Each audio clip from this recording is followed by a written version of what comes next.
The affordable integrated bracelet watch has really come into its own. There are tons of options now out on the market. Two standout options are obviously the PRX and of course the Christopher Ward 12. Now that Christopher Ward is around $1,000, in some cases over $1,000, while the PRX is around $675, $650, depending on the country that you live in.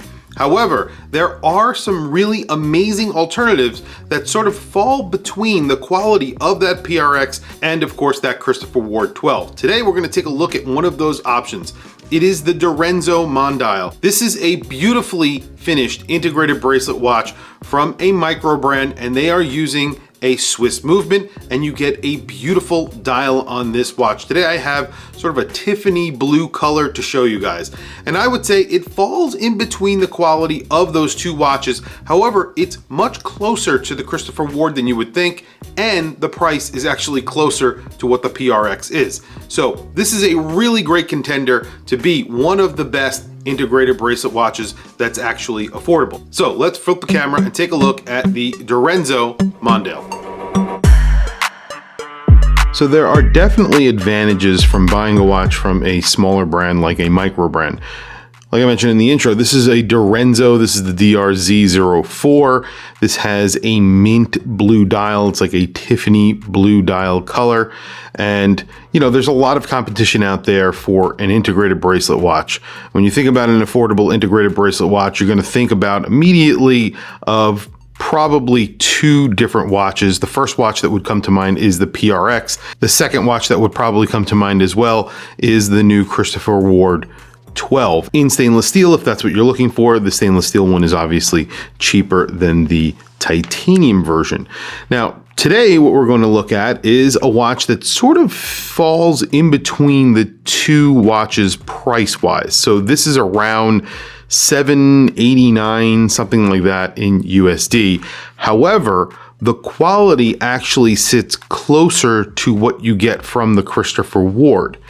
So if you like the style of this watch, then you are in luck. Number one. Number two, it also comes in nicer packaging than either of the other two watches. Actually, I would say more useful. So this actually comes in a pouch, and it also comes with two different buckle options. So the buckle options that you're getting here is a butterfly and a diver style. So you actually do get micro adjust with this watch. So depending on which buckle you actually use it with, that is actually very good, and obviously something that both of the other watches that I mentioned here lack. But with that choice of buckle, you do get the choice to actually adjust your watch a little bit for your wrist. You only have 3 positions. I would like to see a little bit more than that. However, it's really not that bad, and you get that included at the price.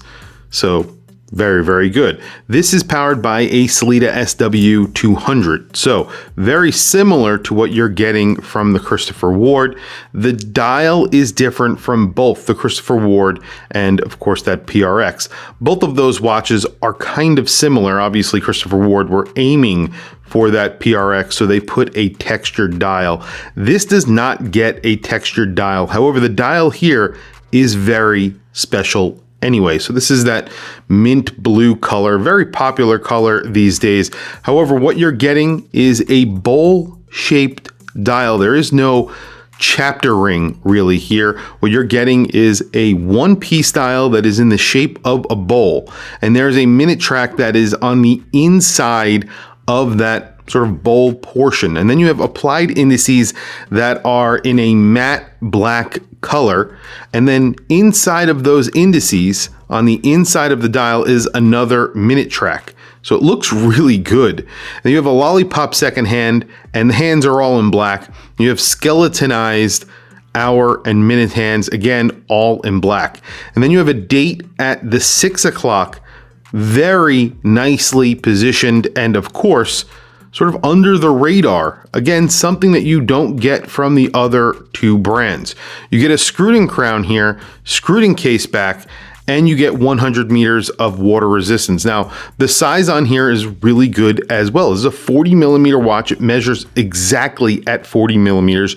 It's around 10.8 millimeters thick. That is with the front and back sapphire crystals. And then you have a 48 millimeter lug to lug. If you include the bracelet, it's around 50 millimeters. And that's because you do have female end links. However, those end links do catch a little bit. So it is around a 50 millimeter lug span with the bracelet. So it does wear a little bit larger than a 40 millimeter watch. I would say this wears somewhere again in between the two, between the PRX and the Christopher Ward 12. This gets a very nice large crown. It also gets an H-link bracelet that gets polishing down the center links. You have a really beautiful chamfered edge, and the bracelet is excellent on this watch. The buckle is really nice as well. Obviously, it is a dive style buckle, and you do have the DIRENZO logo right there. Again, only 3 positions of micro adjust. They could have fit another 1 or maybe even 2. That would have been nice. And you do get screwed links, very large screwed links in the bracelet. So obviously lots of steps up from the PRX here. And I would say the bracelet is on par quality wise with the PRX and that Christopher Ward 12. That is saying a lot because both of those watches have fantastic bracelets. And I have to say this feels amazing. And it tapers really nice. And again, you have that option. And I put it on the diver's buckle because obviously you do get that micro adjust. And I like a diver's buckle. I just like it better than a butterfly buckle. Again, you get to see the movement from the back, which obviously you can see on the other 2 watches. You have a screwed in case back. The case back is very nicely finished. You have some brushing, bead blasting. There are holes obviously for removing the case back. You have a sapphire crystal. There's a little bit of a drawing on the sapphire crystal on the back. That is their logo. And then the rotor is actually signed as well. I believe this is an elaborate grade. So actually very nice. If you turn it on its side, you can see the case has a beautiful edge of polish on the bottom and on the top, and the bezel is basically polished all the way around and then brushed on the top. So very nicely finished. Everything on this watch feels premium. It feels like a very premium product, much more expensive than its price point. And like I said, this watch comes in at around $789 in US dollars. Again, 100 meters of water resistance because you do have a screwed in case back and screwed in crown. And of course you can still see that movement from the back. I've actually sized this for my wrist. So let's throw it on my wrist so you can see. Before we throw it on my wrist, I'd like to show you the watch that I have on today. This is the Norqain Wild One.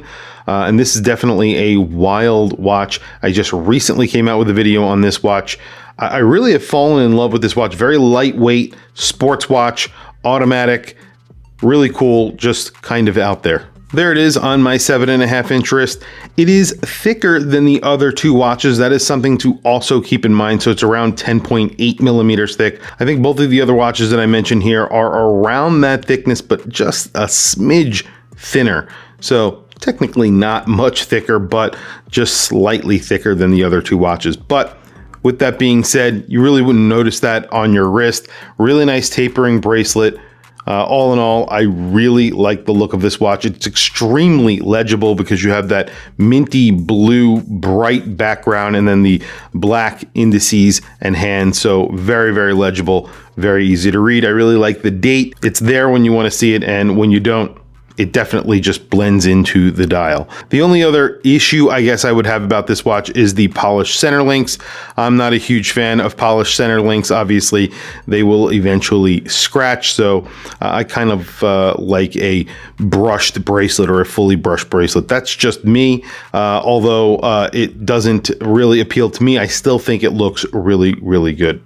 Well, there you go. The lume here is closer to what you get from the Christopher Ward, and obviously that is a more expensive watch. So definitely something to keep in mind if you are looking at the Christopher Ward.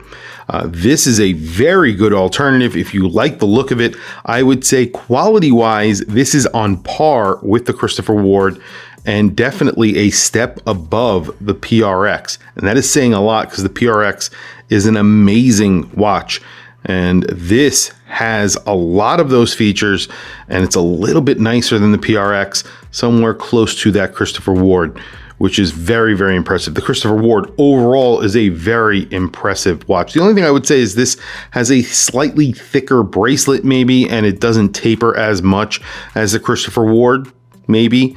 That's probably the only thing I could say that would make it wear differently. I think this would wear a little bit larger than the Christopher Ward. However, with that being said, if you like it, this is a pretty amazing watch for the price. Tell me what you guys think down in the comments below. I want to hear from you guys. What do you think of this watch? What do you think of the Christopher Ward? What do you think of the PRX? What do you think of this watch compared to those two watches? I'd like to hear what you guys have to say. Please also don't forget to like, subscribe, hit that bell icon. It's super helpful for the channel, and I very much appreciate it. Anyway, guys, thank you for logging on. I'll catch you guys in the next video.